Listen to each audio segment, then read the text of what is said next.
It is said he once repainted all the numbers in a street in the dead of night, merely to divert one traveller into a trap.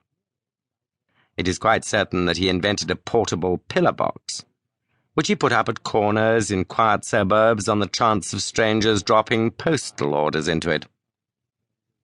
Lastly, he was known to be a startling acrobat. Despite his huge figure, he could leap like a grasshopper and melt into the treetops like a monkey. Hence, the great Valentin, when he set out to find Flambeau, was perfectly well aware that his adventures would not end when he had found him. But how was he to find him? On this, the great Valentin's ideas were still in process of settlement. There was one thing which Flambeau, with all his dexterity of disguise, could not cover, and that was his singular height. If Valentin's quick eye had caught a tall apple-woman, a tall grenadier, or even a tolerably tall duchess, he might have arrested them on the spot. But all along his train there was nobody that could be a disguised Flambeau, any more than a cat could be a disguised giraffe. About the people on the boat he had already satisfied himself, and the people picked up at Harwich or on the journey limited themselves with certainty to 6. There was a short railway official travelling up to the terminus, 3 fairly short market gardeners picked up 2 stations afterwards, 1 very short widow lady going up from a small Essex town, and a very short Roman Catholic priest going up from a small Essex village. When it came to the last case, Valentin gave it up and almost laughed.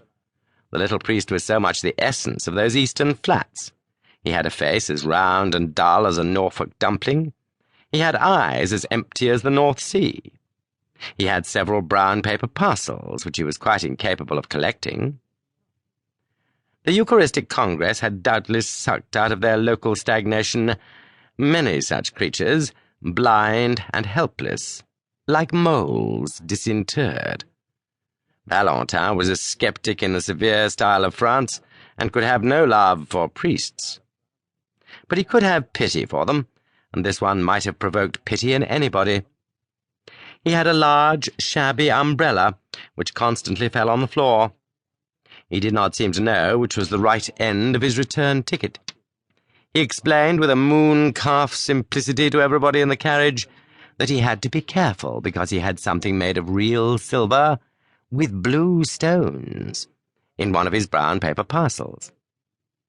His quaint blending of Essex flatness with saintly simplicity continuously amused the Frenchman, till the priest arrived, somehow, at Stratford with all his parcels, and came back for his umbrella. When he did the last, Valentin even had the good nature to warn him not to take care of the silver by telling everybody about it. But to whomever he talked, Valentin kept his eye open for someone else. He looked out steadily for anyone, rich or poor, male or female, who was well up to 6 feet, for Flambeau was 4 inches above it. He alighted at Liverpool Street, however, quite conscientiously secure that he had not missed the criminal so far. He then went to Scotland Yard to regularise his position and arrange for help in case of need. He then lit another cigarette and went for a long stroll in the streets of London. As he was walking in the streets and squares beyond Victoria, he paused suddenly and stood. It was a quaint, quiet square, very typical of London, full of an accidental stillness. The tall, flat houses round looked at once prosperous and uninhabited. The square of shrubbery in the centre looked as deserted as a green Pacific islet. One of the 4 sides was much higher than the rest, like a dais, and the line of this side was broken by one of London's admirable accidents, a restaurant that looked as if it had strayed from Soho. It was an unreasonably attractive object, with dwarf plants in pots and long striped blinds of lemon yellow and white. It stood specially high above the street, and in the usual patchwork way of London, a flight of steps from the street ran up to meet the front door, almost as a fire escape might run up to a first-floor window. Valentin stood and smoked in front of the yellow-white blinds, and considered them long. The most incredible thing about miracles is that they happen.